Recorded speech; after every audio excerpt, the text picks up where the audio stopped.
వాజీ వార్తలకి స్వాగతం. ముందుగా ఈనాటి ముఖ్యాంశాలు. ఘనంగా మేడే వేడుకలు. కార్మిక హక్కులకు కాపాడాలని నినదించిన కార్మిక సంఘ నేతలు.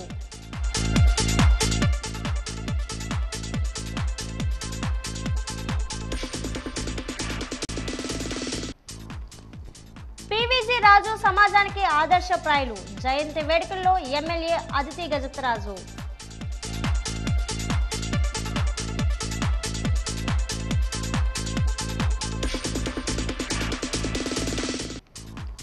సింహాచలం సంఘటనపై విచారణ చేపట్టిన త్రిసభ్య కమిటీ. క్షేత్రస్థాయిలో రిపోర్టును 24 గంటల్లో ప్రభుత్వానికి సమర్పించాలన్న అధికారులు.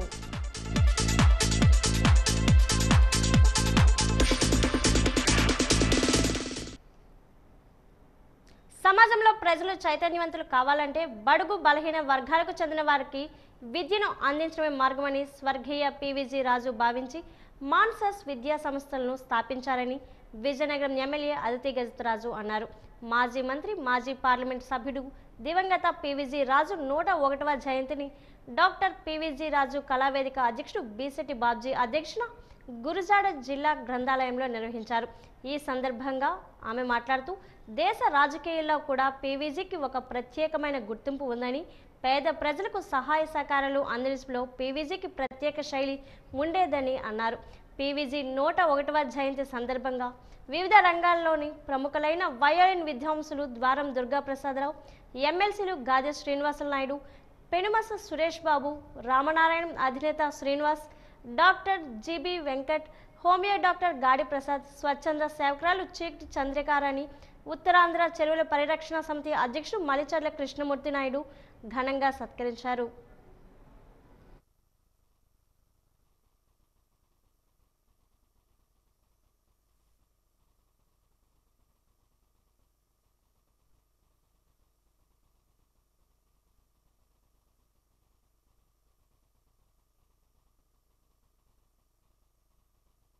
ప్రజలందరికీ కూడా మా తాతగారు అయినటువంటి పీవీజీ రాజు గారితో ఒక అనుబంధం.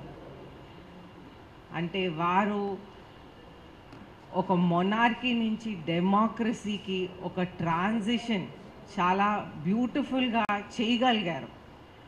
అది వారు జయించారు.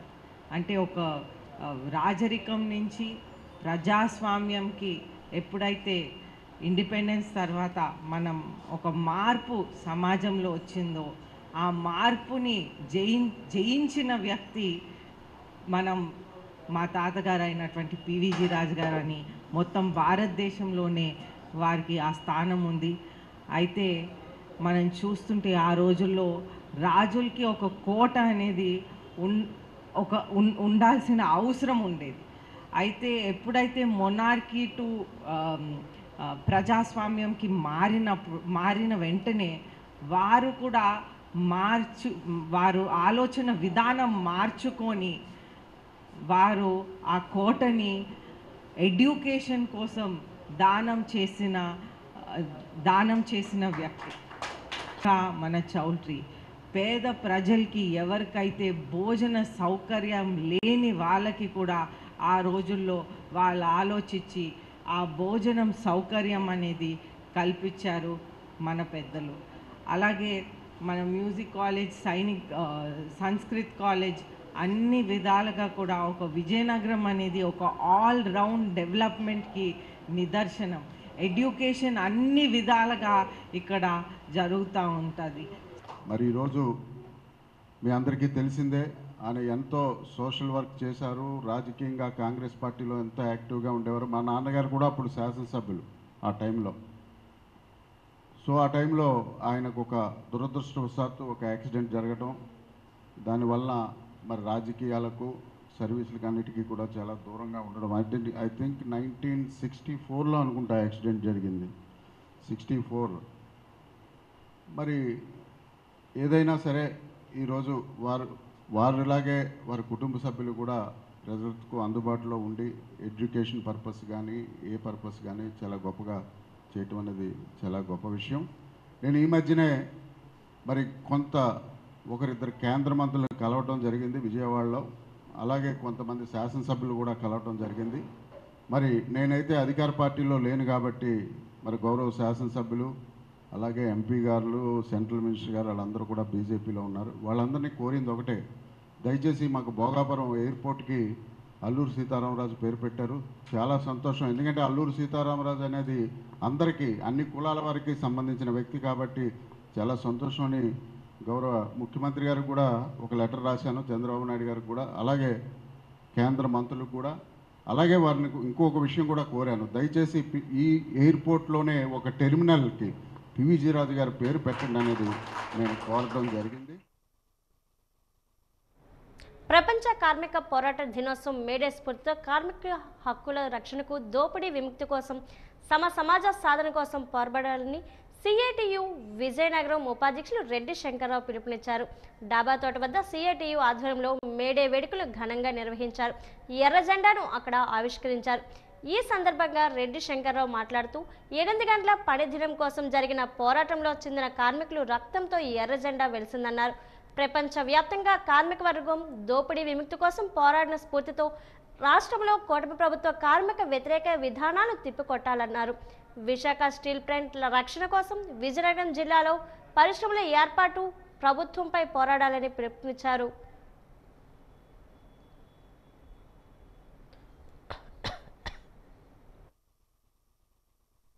మరొక వైపున మోడీ గారి ఆధ్వర్యంలో భారతదేశంలో కార్మిక హక్కులు ఒక్కొక్కటి కోల్పోవడమే కాకుండా పనిదిన గంటలు కూడా 8 గంటల పని 12 గంటల వరకు జరుగుతూ ఉంది.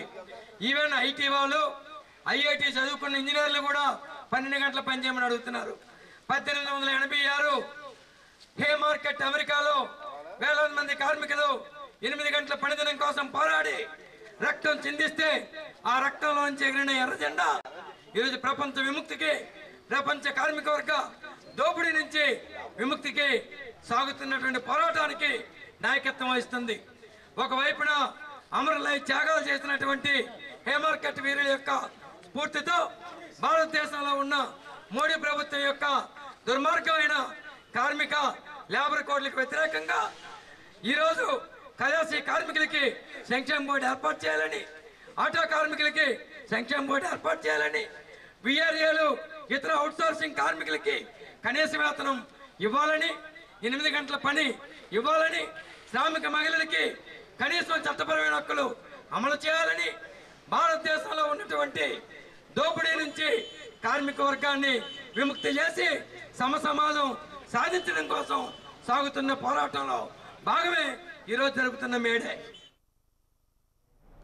సిపిఐ ఏఐటియుసి విజయనగరం జిల్లా సమితి ఆధ్వర్యంలో సిపిఐ జిల్లా సహాయ కార్యదర్శి, ఏఐటియుసి జిల్లా ప్రధాన కార్యదర్శి బుగిత అశోక్ నేతృత్వంలో Vizianagaram PW market employees and ముఠా వర్కర్స్ యూనియన్ శాఖలో మొత్తం 18 చోట్ల జరిగిన 139వ మేడే దినోత్సవ వేడుకలు సిపిఐ ఏఐటియుసి జెండాలు ఎగురవేసి మేడే వేడుకలు ఘనంగా నిర్వహించారు. అనంతరం భారీ ర్యాలీలు నిర్వహించారు. ఈ సందర్భంగా బుగిత అశోక్ మాట్లాడుతూ ప్రపంచ కార్మికుల ఐక్యత వర్ధిల్లాలని పిలుపునిచ్చారు. 8 గంటల పని హక్కుని రక్షించుకుంటామని అన్నారు. కార్మికులను యజమానుల దగ్గర బానిసలుగా చేయడానికి మోడీ ప్రభుత్వం తెచ్చిన 4 లేబర్ కోడ్లను రద్దు చేయాలని డిమాండ్ చేశారు. అసంఘటిత తరంగ కార్మికులకు సంక్షేమ బోర్డు ఏర్పాటు చేయాలని కోరారు. ప్రభుత్వ రంగ సంస్థలను, పరిశ్రమలను ప్రైవేటీకరణ ఆపాలని అన్నారు. ఎవరో చిత్రకారుడు చిత్రించినటువంటి జెండా కాదు, ఎవరో గ్రాఫిక్స్ లో, కంప్యూటర్ గ్రాఫిక్స్ లో రూపొందించినటువంటి జెండా కాదు. కార్మికుడు రక్త తర్పణ, కార్మికుడు రక్తాన్ని పులుముకొని ఉద్భవించినటువంటి ఎర్ర జెండా పుట్టిన రోజు ఇవాళ మేడే. కార్మికుడు 8 మంది కార్మికులు పెట్టుబడిదారు వర్గం చేతిలో అసువులు బాసిన ఓచ కోతకు గురి కాబడినటువంటి ప్రాణాలు త్యాగం చేసి సాధించుకున్న 44 చట్టాలు, కార్మిక హక్కులు సాధించుకున్నటువంటి రోజు మేడే. ఈ మేడే సందర్భంగా నేను చెప్తున్నా, నరేంద్ర మోడీ గారు మీరు తీసుకొచ్చినటువంటి కార్మిక వ్యవస్థని సమూలంగా నాశనం చేయాలి, యజమానికి కట్టు బానిసలుగా చేయాలనేటువంటి ఆలోచనతో తీసుకొచ్చిన ఇవాళ 4 లేబర్ కోడ్లని రద్దు చేయాలి.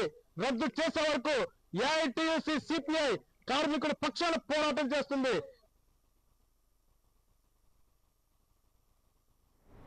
కార్మిక హక్కులను కేంద్ర రాష్ట్ర ప్రభుత్వాలు కాపాడాలని AIFTU Vijayadurga auto workers and union జిల్లా అధ్యక్షుడు ఎన్ అప్పలరాజు పిలుపునిచ్చారు. ఆర్టీసీ కాంప్లెక్స్ వద్ద ఏఐఎఫ్టియు ఆధ్వర్యంలో మేడే వేడుకలు ఘనంగా నిర్వహించారు. అనంతరం జరిగిన బహిరంగ సభలో ఆయన మాట్లాడుతూ కార్మిక హక్కులు కేంద్ర రాష్ట్ర ప్రభుత్వాలు కాలరాస్తున్నాయని ఆరోపించారు. ఎర్ర జెండా ఏర్పడే విధానాన్ని మేడే విశిష్టతను కార్మికులకు తెలియజేశారు. రైతులకు కార్మికులకు వ్యతిరేకంగా నల్ల చట్టాలు తీసుకువస్తున్నాయని ప్రభుత్వాలపై మండిపడ్డారు. వాటిని రద్దు చేయాలని డిమాండ్ చేశారు. ఈ కార్యక్రమంలో ఏఐఎఫ్టియు నాయకులు రెడ్డి శంకర్రావు పిలుపునిచ్చారు.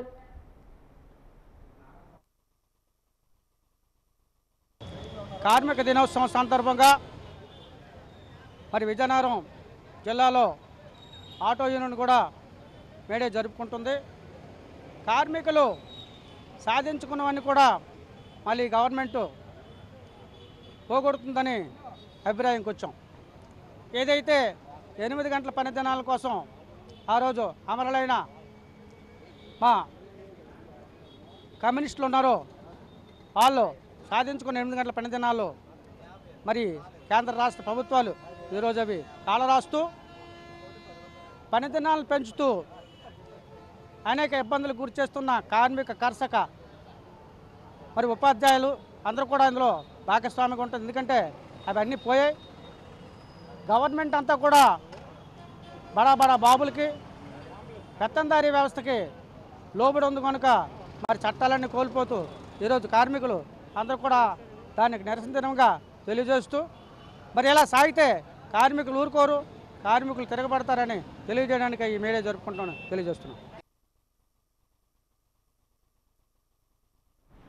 సింహాచలం శ్రీ వరాహ నరసింహస్వామి ఆలయంలో అత్యంత వైభవంగా జరిగిన చందనోత్సవం కార్యక్రమంలో అపశృతి చోటు చేసుకుని 8 మంది భక్తులు మృతి చెందిన విషయం ప్రేక్షకులకు విదితమే. సంఘటన జరిగిన సమాచారం తెలుసుకున్న ముఖ్యమంత్రి చంద్రబాబు నాయుడు మంత్రులు అధికారులతో టెలికాన్ఫరెన్స్లో మాట్లాడి సంఘటనకు సంబంధించిన విషయాలు తెలుసుకున్న ముఖ్యమంత్రి సంఘటనపై విచారణకు ఆదేశాలు జారీ చేస్తూ 3 సభ్యులు కమిటీని నియమించారు. కమిటీ సభ్యులు సంఘటనకు సంబంధించి నివేదికను 72 గంటల్లో అందజేయాలని సీఎంఓ కార్యాలయం నుంచి ఆదేశాలు జారీ కావడంతో ముఖ్యమంత్రి ఆదేశాల మేరకు 3 సభ్యుల కమిటీ ఈరోజు సింహాచలం చేరుకున్నారు. సంఘటన చోటు చేసుకున్న స్థలాన్ని వెళ్లి పరిశీలించారు. ఆ పరిశీలనలు దేవాదాయ శాఖ అధికారులు చందనోత్సవం చేసిన ఏర్పాట్లు, క్యూ లైన్లు, నిర్వహణకు సంబంధించిన పర్యవేక్షణ తదితర వివరాలను అడిగి తెలుసుకున్నారు. అయితే 300 రూపాయల క్యూ లైన్ వద్ద జరిగిన సంఘటనపై ఆరా తీశారు. సంఘటనకు కారణమైన ప్రహారీ గోడ నిర్మాణం ఎప్పుడు చేపట్టారు, నిర్మాణంలో నాణ్యతా ప్రమాణాలు పాటించారా లేదా అనే కుశలంగా పరిశీలించారు. అలాగే సంఘటన జరిగిన సమయంలో అక్కడ ఉన్న ప్రత్యక్ష సాక్షులు విచారించి తదుపరి నివేదికను తయారు చేసేందుకు కమిటీ సభ్యులు ఉన్నట్లు విశ్వసనీయ సమాచారం. సంఘటన స్థలాన్ని సందర్శించిన కమిటీ సభ్యులు ఆనంద నిలయంలో అధికారులతో సమావేశం నిర్వహించి సమావేశంలో ఈఈ శ్రీనివాసరాజుపై కమిటీ చీఫ్ ఆగ్రహం వ్యక్తం చేసినట్లు తెలుస్తుంది. అసలు గోడ వర్షపు నీరుకి ఈదురుగాలికి కుప్పకూలిన నిర్మాణంలో నాణ్యతా ప్రమాణాలు లేక కుప్పకూలిందా లేదా ఇతర కారణాలు ఏమైనా ఉన్నాయా అన్ని కోణాల్లో విచారణ చేపట్టారు. అధికారులు ఇచ్చిన సమాచారం, స్థానికంగా ఉన్న ప్రత్యక్ష సాక్షులు ఇచ్చిన సమాచారం క్రోడీకరించి క్షేత్రస్థాయిలో కమిటీ సభ్యులను పరిశీలించి అంశాలను పొందుపరుస్తూ 3 సభ్యులు కమిటీ ప్రభుత్వానికి నివేదిక ఇవ్వనుంది. అయితే ప్రాథమిక సమాచారం మేరకు గోడ కూలడానికి కాంట్రాక్టు నిర్లక్ష్యం కారణమని, అధికారులు పర్యవేక్షణ లోపించిందని కమిటీ సభ్యులకు స్పష్టత వచ్చినట్లు తెలుస్తుంది. 3 సభ్యులు కమిటీ ఇచ్చిన నివేదికను పరిగణలోకి తీసుకొని ప్రభుత్వం ఈ సంఘటనకు కారకులైన వారిపై ఎటువంటి చర్యలు తీసుకోబోతుందో వేచి చూడాలి. మరి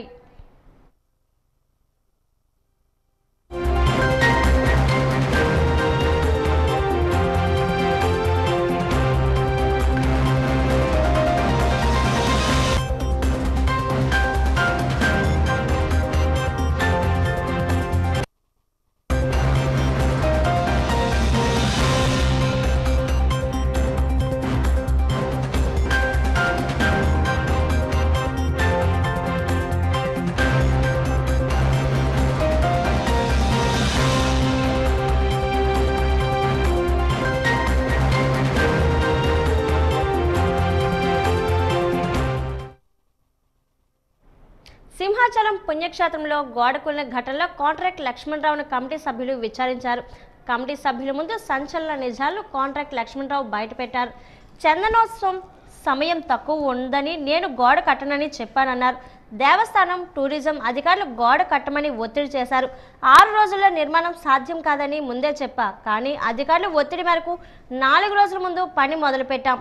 టెంపరీ గోడ అని చెప్పడంతో పని మొదలుపెట్టాను. ఇందులో నా తప్పు ఏమీ లేదని కమిటీ ముందు కాంట్రాక్టర్ చెప్పడంతో అధికారులు షాక్ అయ్యారు. వాస్తవాలను తెలుసుకున్న కమిటీ సభ్యులు ఎటువంటి చర్యలు తీసుకుంటారో చూడాలి మరి.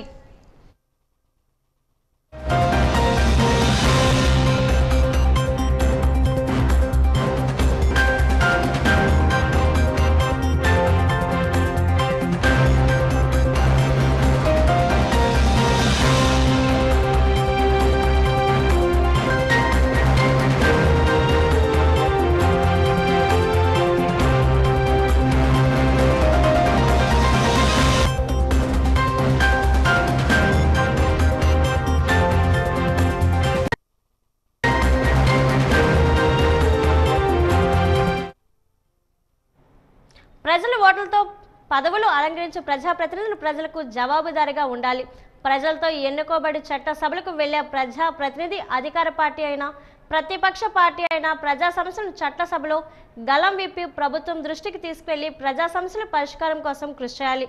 ప్రజాప్రతినిధులుగా ఎన్నికైన శాసనసభ్యులు, పార్లమెంటు సభ్యులు నియోజకవర్గంలో ఉన్న సమస్యలను అసెంబ్లీ, పార్లమెంట్లో ప్రస్తావించి ప్రభుత్వంపై ఒత్తిడి తీసుకొచ్చి ప్రభుత్వం నుంచి నిధులు రాబట్టి నియోజకవర్గం అభివృద్ధికి కృషి చేయాల్సిన బాధ్యత ప్రజాబలంతో పదవులు అలంకరించిన ప్రజాప్రతినిధులపై ఉంటుంది. ఇక నియోజకవర్గంలో పరిస్థితులకు అనుగుణంగా గ్రామాల్లో ఉన్న దీర్ఘకాలిక సమస్యలను ప్రస్తావించి అధికారుల దృష్టికి తీసుకొని వెళ్లి ఆ సమస్యలు పరిష్కరించేందుకు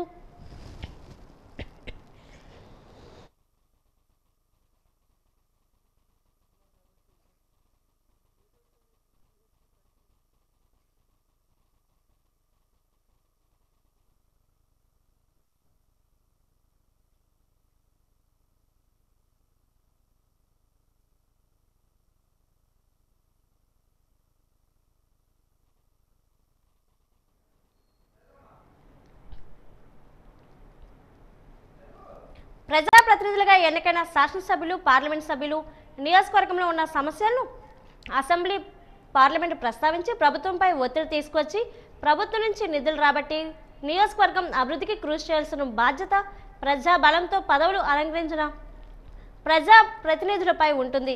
ఇక నియోజకవర్గంలో పరిస్థితులకు అనుగుణంగా గ్రామాల్లో ఉన్న దీర్ఘకాలిక సమస్యలను ప్రస్తావించి అధికారుల దృష్టికి తీసుకెళ్లి ఆ సమస్యలు పరిష్కరించేందుకు ప్రజావేదిక జిల్లా పరిషత్ సర్వసభ్య సమావేశం. ఈ సమావేశంలో అవసరానికి అనుగుణంగా అత్యవసర పరిస్థితుల్లో జిల్లా పరిషత్ నిధులను నియోజకవర్గాలకు విడుదల చేయవచ్చు. అందులో భాగంగా స్థానిక సమస్యలు ప్రభుత్వ శాఖల ప్రయత్నం చేర్చేందుకు జిల్లా పరిషత్ సర్వసభ్య సమావేశం జిల్లా పరిషత్ చైర్పర్సన్ అధ్యక్షతన జరుగుతుంది. ఈ సర్వసభ్య సమావేశానికి మంత్రులు, శాసనసభ్యులు, మండల పరిషత్ అధ్యక్షులు, జడ్పీటీసీలు పాల్గొని స్థానిక సమస్యలను ప్రస్తావించి అధికారుల దృష్టికి తీసుకెళ్లి సమస్యలు పరిష్కారం చేసి ప్రజలకు జవాబుదారీగా ఉండాలి. అలాంటి బాధ్యతాయుతమైన స్థానంలో ఉన్న శాసనసభ్యులు సర్వసభ్య సమావేశానికి హాజరు కాకుండా డుమ్మా కొడుతున్నారు. ప్రజా సమస్యలు ప్రస్తావించి సమస్యలు పరిష్కరించాల్సిన శాసనసభ్యులు సర్వసభ్య సమావేశానికి డుమ్మా కొట్టడం పలు విమర్శలకు తావు ఇస్తుంది. ప్రజల ఓట్లతో పదవులు అలంకరించిన రాజ్యభోగం అనిపిస్తున్న వీళ్ళు మన ప్రజాప్రతినిధి వీరిన మనం ఎన్నుకున్నాం అని ప్రజలు సిగ్గుతో తలదించుకొని అంతరాత్మం పడుతున్నారు. ముఖ్యమంత్రి, ఇన్ఛార్జ్ మంత్రి, వివిధ శాఖల మంత్రులు జిల్లాకు వచ్చినప్పుడు ప్రోటోకాల్ పేరుతో వచ్చిన వారిని కలిసి బొకే ఇచ్చే ప్రసన్నం చేసుకోవడానికి ఆసక్తి చూపిస్తున్నారు. మన ప్రజాప్రతినిధులు సమస్యలు పరిష్కారం కోసం ఏర్పాటు చేసిన సమావేశాలకు ఎందుకు డుమ్మా కొడుతున్నారు అనే వారి అంతరాత్మను ప్రశ్నించుకోవాలి.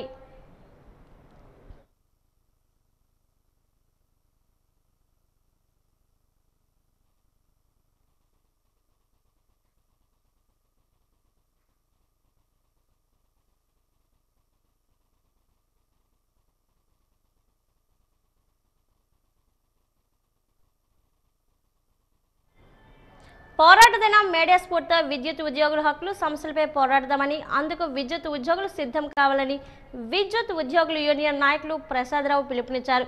యూనియన్ కార్యాలయంలో జెండాను సీనియర్ నాయకులు ప్రసాదరావు ఆవిష్కరించారు. ఈ సందర్భంగా ప్రసాదరావు దినోత్సవం అన్నారు. నాటి కార్మికులు పోరాట ఫలితంగా అనేక హక్కులు సాధించుకోవడం జరిగిందన్నారు. నేడు అదే స్ఫూర్తితో హక్కులు, పీఆర్సీ వంటి సమస్యలపై పోరాడదామని, అందుకు ఉద్యోగులు సిద్ధం కావాలని కోరారు. ఈ కార్యక్రమంలో యూనియన్ నాయకులు రాజేంద్ర ప్రసాద్, ఎస్ లక్ష్మణరావు పాల్గొన్నారు.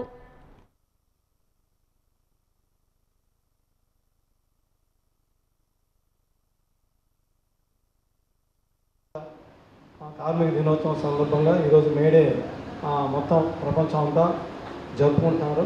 ముఖ్యంగా మన విద్యుత్ రంగం ఆంధ్రప్రదేశ్లో హక్కులు చాలా మనం తెచ్చుకున్నాం.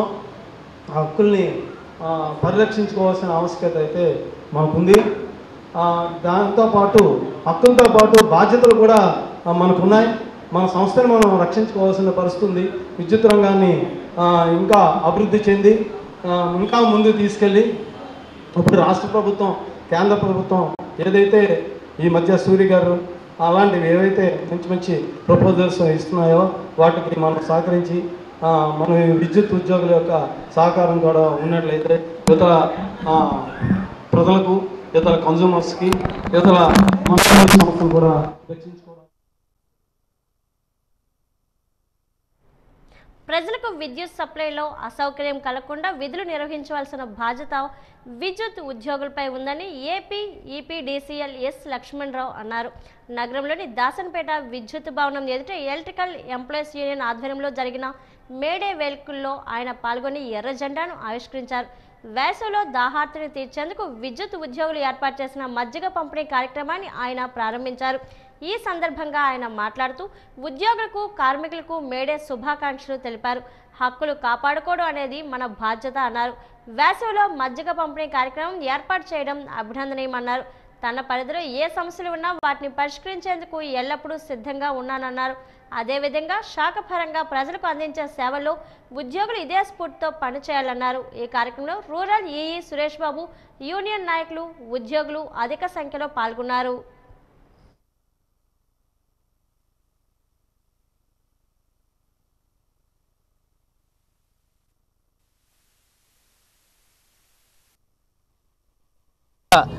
ప్రపంచంలో చట్టాలు వచ్చాయి, లేబర్ యాక్ట్స్ వచ్చాయి.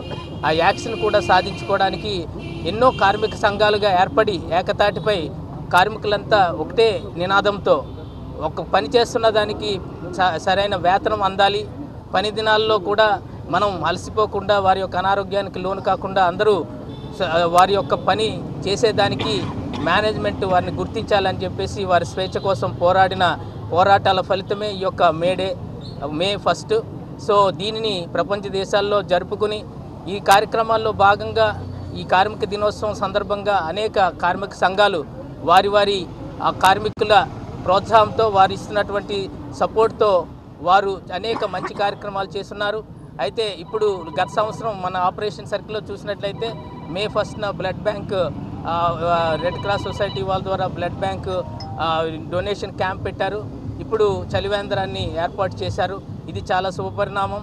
ఈ రకంగా సేవా కార్యక్రమాలను కూడా చేయటానికి కార్మికులు ఏకతాటిపై వచ్చి ప్రజలకి వారు ఇస్తున్నటువంటి ఈ యొక్క ఏదైతే మంచి కార్యక్రమం ఉందో ఈ కార్యక్రమానికి తప్పకుండా మేనేజ్మెంట్ తరపు నుంచి కూడా పూర్తి సహకారం ఉంటుంది. కాంగ్రెస్ పార్టీ పటిష్టానికి కృషి చేయాలని జిల్లా కాంగ్రెస్ పార్టీ అధ్యక్షుడు విద్యాసాగర్ పిలుపునిచ్చారు. జిల్లా కాంగ్రెస్ పార్టీ కార్యాలయంలో జిల్లా కమిటీ సభ్యులను అధ్యక్షుడు ప్రకటించి కమిటీ సభ్యులకు నియామక పత్రాలను అందజేశారు. ఈ సందర్భంగా ఆయన మాట్లాడుతూ కాంగ్రెస్ పార్టీ రాష్ట్ర అధ్యక్షురాలు వైఎస్ షర్మిల ఆదేశాల మేరకు మొత్తం 17 సభ్యులతో కూడిన జిల్లా కమిటీని ప్రకటించడం జరిగిందని, వారందరికీ నియామక పత్రాలు అందజేయడం జరిగిందన్నారు. నూతనంగా ఏర్పడిన కమిటీ సభ్యులకు శుభాకాంక్షలు తెలియజేశారు. పార్టీ బలోపేతానికి అహర్నిశలు సంప్రదించాలన్నారు. రాహుల్ గాంధీని ప్రధానమంత్రిగాను, వైఎస్ షర్మిలను రాష్ట్రంలో ముఖ్యమంత్రిగాను చేయడానికి కృషి చేయాలని పిలుపునిచ్చారు. ఈ కార్యక్రమంలో కాంగ్రెస్ పార్టీ ఉపాధ్యక్షుడు అబ్దుల్ కరీం తదితరులు పాల్గొన్నారు.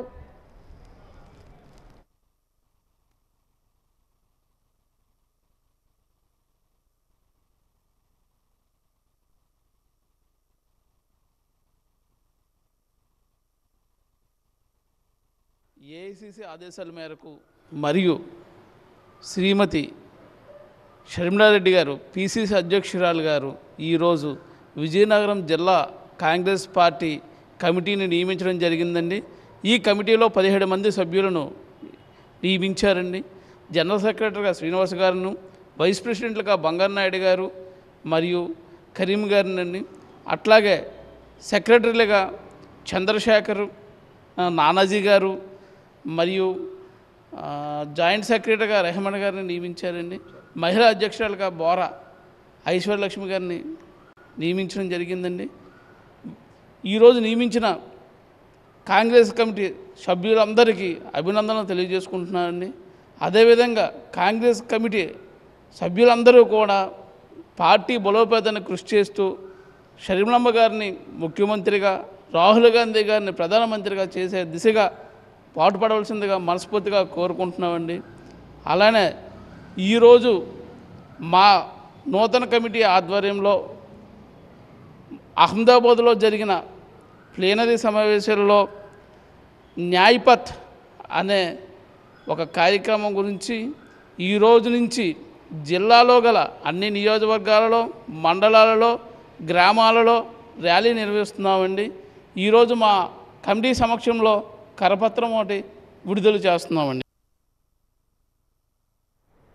ఆయుష్మాన్ మందిర్ విభాగంలో పనిచేస్తున్న కమ్యూనిటీ హెల్త్ ఆఫీసర్లు చేపడుతున్న సమ్మె 4వ రోజుకు చేరుకుంది. 4 రోజుల క్రిందట కలెక్టరేట్ ఎదుట ప్రారంభమైన నిరసన కార్యక్రమం ఈ రోజు కూడా కొనసాగింది. కమ్యూనిటీ హెల్త్ ఆఫీసర్స్ నిరసన తెలియజేశారు.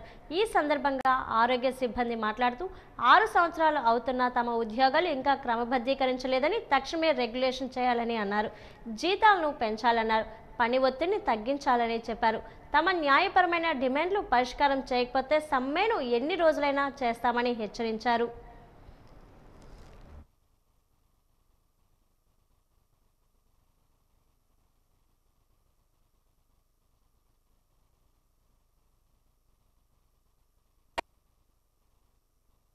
మిగతా స్టేట్లతో కంపేర్ చేసి ఏమంటున్నారంటే సిహెచ్ఓస్కే అన్ని స్టేట్ల కంటే ఆంధ్రప్రదేశ్లోనే 40,000 అంటే హైయెస్ట్ శాలరీ ఇస్తున్నామని చెప్తున్నారు. కానీ 40,000 అనేది ఇప్పటికొచ్చి ఎవరికీ పడలేదు సార్. 25,000 ఒకప్పుడు కొంతవరకు మాకు శాలరీ టైంకి వచ్చింది కూడా లేదు సార్. ఇప్పుడు కూడా టైంకి లేదు సార్. అందరికీ ఫస్ట్ అవ్వగానే శాలరీస్ పడతాయి సార్. మాకు మాత్రం శాలరీ ఎప్పుడు పడుతుందని వెయిట్ చేస్తూనే ఉంటున్నాము. ఒక మంత్లో డేట్ 20 వచ్చినా సరే శాలరీ పడలేని రోజులు ఉన్నాయి సార్. శాలరీ కోసం వెయిట్ చేస్తూనే ఉన్నాము. ఇప్పటికీ కూడా గవర్నమెంట్ మారింది. గవర్నమెంట్ మారిన తర్వాత అయినా మా బ్రతుకులు మారుతాయని అనుకున్నాము. ఇప్పటికీ మారలేదు సార్. ఇన్సెంటివ్స్ పాత వేస్తున్నారో కొత్త వేస్తున్నారో క్లారిటీ లేదు. అవి కూడా మాకు కోతలు 15,000 వేయాల్సినవి 11,000, 10,000, 9,000 అలాగే వేస్తున్నారు సార్. ఇకపోతే మా మెయిన్ డిమాండ్స్కి వస్తే 6 ఇయర్స్ ఎవరికైతే కంప్లీట్ అయిందో వాళ్ళని రెగ్యులరైజేషన్ చేయాలి. 23% హైక్ ఇవ్వాలి. ఈపీఎఫ్ రీస్టార్ట్ చేయాలి. జాబ్ ఇప్పుడు ఎవరిని జాబ్లోకి తీసుకున్నా ఒక నిర్దిష్టమైన జాబ్ చార్ట్ ఇస్తున్నారు సార్. మాకైతే ఆ జాబ్ చార్ట్ లేదు సార్. మాకు జాబ్ చార్ట్ కావాలి సార్. జాబ్ చార్ట్ కావాలి. 23% హైక్ కావాలి. మా సిహెచ్ఓస్ని రెగ్యులర్ చేయాలి సార్. రాష్ట్ర ప్రభుత్వం ప్రతి నెల 1వ తేదీన పింఛన్ల పంపిణీ కార్యక్రమం చేపట్టాలని చెప్పడంతో ఎమ్మెల్యే లోకం మాధవి ఈరోజు పింఛన్ల పంపిణీలో చురుగ్గా పాల్గొన్నారు. భోగపురం మండలం ముంజర గ్రామంలో పింఛన్ల పంపిణీ చేపట్టారు. అర్హులైన ప్రతి ఒక్కరికి పెన్షన్ అందజేయడం జరుగుతుందని ఆమె పేర్కొన్నారు. ఎంపీడీఓ కె కిషోర్ కుమార్ మాట్లాడుతూ మండలంలోని వివిధ రకాల పింఛన్ల కింద 8,112 మందికి పింఛన్లు అందజేసే కార్యక్రమం చేపట్టామన్నారు. ఈ రోజు ఉదయం నుంచి సాయంత్రం వరకు 93% మేరకు పెన్షన్లు సచివాలయ సిబ్బంది ద్వారా పంపిణీ చేయడం జరిగిందని ఆయన పేర్కొన్నారు.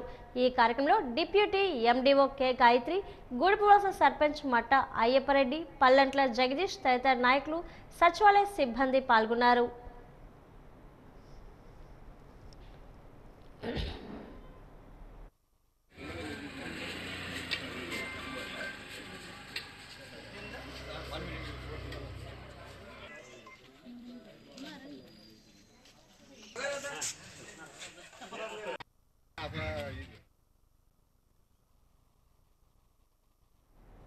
పార్వతీపురం పట్టణంలో జగన్నాథపురంలో ఎర్రకంచమ్మ తల్లి గ్రామదేవత పండుగను ఘనంగా నిర్వహించారు. మున్సిపాలిటీ పరిధిలో జగన్నాథపురం గ్రామదేవత ఎర్రకంచమ్మ తల్లి అమ్మవారిని ఎమ్మెల్యే బోడెల విజయ్ చంద్ర దర్శించుకున్నారు. ఎమ్మెల్యే చేతుల మీదుగా అమ్మవారికి పాల జంగిని మోసుకుంటూ మొదలుపెట్టారు. అనంతరం అమ్మవారి ఆలయం నుండి కోలాటం, డీజే సాంగ్స్, భారీ భక్త జనాలతో అమ్మవారి మెయిన్ రోడ్ మీదుగా మహారాజు కోటకు వెళ్లి అమ్మవారికి పూజలు నిర్వహించారు. అమ్మవారి పండుగ సందర్భంగా బాణాసంచాన్ని కాల్చి సంబరాలు జరుపుకున్నారు.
వార్తలు ముగించే ముందు ముఖ్యాంశాలు మరోసారి.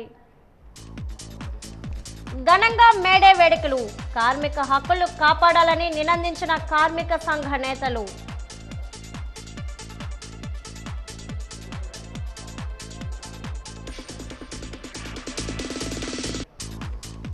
పీవీజీ రాజు సమాజానికి ఆదర్శప్రాయులు, జయంతి వేడుకల్లో ఎమ్మెల్యే అదితి గజతరాజు.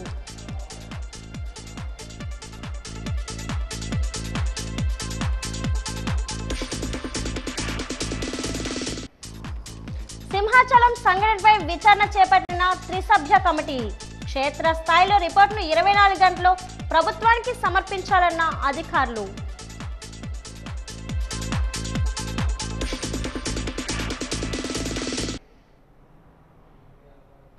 వార్తలు ఇంతతో సమాప్తం. నమస్కారం.